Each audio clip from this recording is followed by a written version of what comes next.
Assalamualaikum warahmatullahi wabarakatuh. Saya Siska Wulandari, mahasiswa S1 Manajemen Transfer. Pada kesempatan kali ini, saya akan mencoba mengerjakan soal korelasi dan regresi linear berganda dengan menggunakan program SPSS. Soalnya yaitu berikut data mengenai indeks pasar, tingkat suku bunga, dan return saham sebuah perusahaan di Bursa Efek selama 5 tahun. Dapat kita lihat di sini tabelnya dari tahun 2010 sampai tahun 2014 ada X1, X2, dan Y-nya. Tentukan A. Koefisien korelasi dan koefisien determinasinya, B. Persamaan regresi dan artinya, C. Return saham jika nilai indeks pasar 25 dan tingkat suku bunganya 24. Yang D, kesalahan baku regresi SE, SB1, dan SB2. Langkah selanjutnya yaitu kita inputkan data yang ada pada tabel di sini ke dalam Microsoft Excel.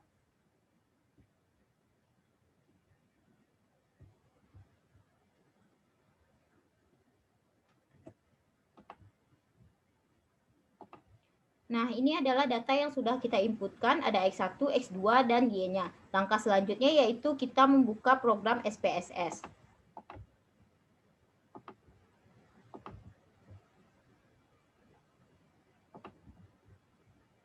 Pada variabel view-nya kita buat X1, labelnya yaitu indeks pasar.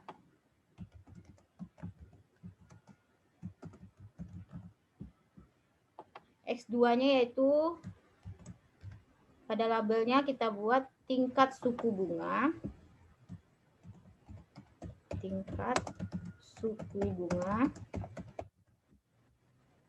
Dan Y labelnya adalah return saham.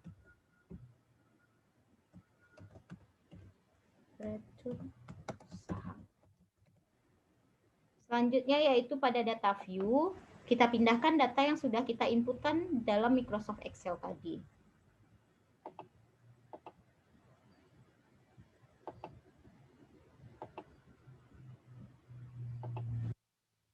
Kita pindahkan X1, X2, dan Y ini ke dalam SPSS.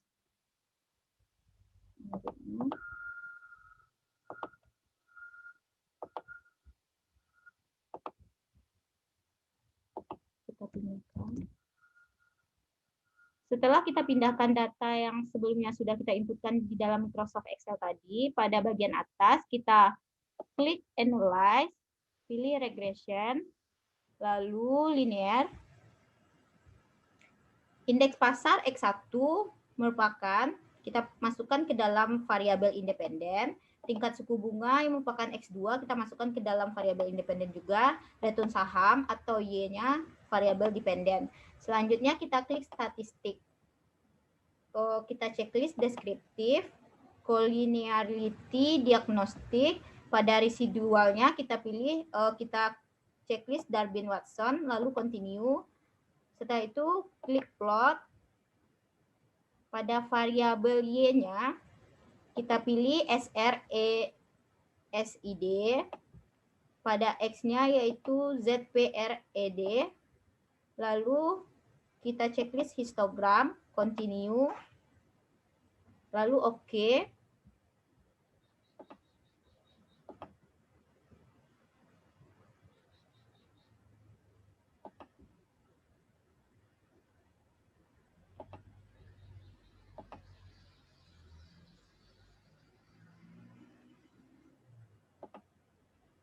Nah, setelah kita klik OK, maka akan muncul hasilnya seperti ini.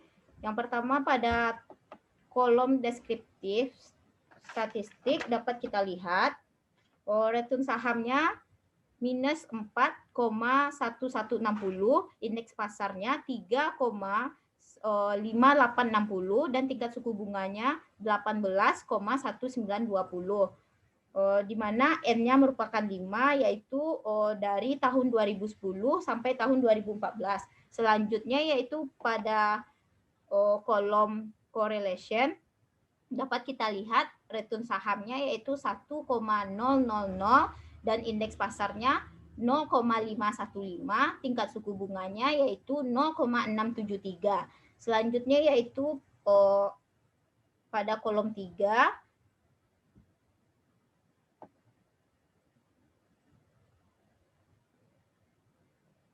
Pada kolom 3, variabel enter atau remove, dapat kita lihat pada kolom ini variabel independen. Variabel independen yaitu indeks pasar sebagai X1, tingkat suku bunga sebagai X2, dan dependennya adalah return saham sebagai Y. Pada bagian ini metodenya menggunakan metode enter. Selanjutnya yaitu pada kolom summary dapat kita lihat nilai R-nya yaitu 0,826 yang menunjukkan hubungan korelasi antara variabel dan bersifat positif. Lalu R-square-nya yaitu R-square-nya di mana besarnya pengaruh antara variabel X1, X2 terhadap Y yang berarti pengaruhnya sebesar 0,682 dalam persen. Selanjutnya yaitu pada kolom ANOVA dapat kita lihat nilai signifikannya yaitu 0,318 yang berarti besar dari 0,05. Maka tidak ada hubungan antara X1, X2 dan Y. Ketentuan dari ANOVA adalah apabila nilai signifikan kecil dari 0,05 maka dapat dikatakan ada pengaruh X1, X2, dan Y. Selanjutnya yaitu pada kolom koefisien dapat kita lihat konstantanya yaitu minus 295,363, indeks pasarnya yaitu 1,678 dan tingkat suku bunganya yaitu 15,679. Dan nilai signifikannya pada konstanta yaitu 0,240, indeks pasarnya 0,353 dan tingkat suku bunga signifikannya 0,247 yang berarti signifikansinya kecil dari 0,05 berarti signifikansinya besar dari 0,05 berarti X dan Y tidak mempunyai pengaruh satu sama lain. Selanjutnya kita mencari persamaan regresinya dengan rumus Y sama dengan A ditambah B1X1 ditambah B2X2, di mana A-nya yaitu minus 295,363 dan B1-nya yaitu 1,678 dan B2-nya yaitu 15,679. Nah, dapat kita simpulkan nilai A tanpa adanya indeks pasar dan tingkat suku bunga, maka besarnya return saham per bulan adalah minus 295,363 dan selanjutnya nilai B1 tiap kenaikan indeks pasar sebesar 1%, maka akan meningkat suku bunganya sebesar 1,678. Nilai B2 dapat kita simpulkan tiap penambahan suku bunga akan meningkatkan return saham sebesar 15,679. Lalu kesalahan baku regresi secara manualnya yaitu SE-nya 72,12, SB1-nya 1,63 dan SB2-nya 11,030. Sekian. Assalamualaikum warahmatullahi wabarakatuh.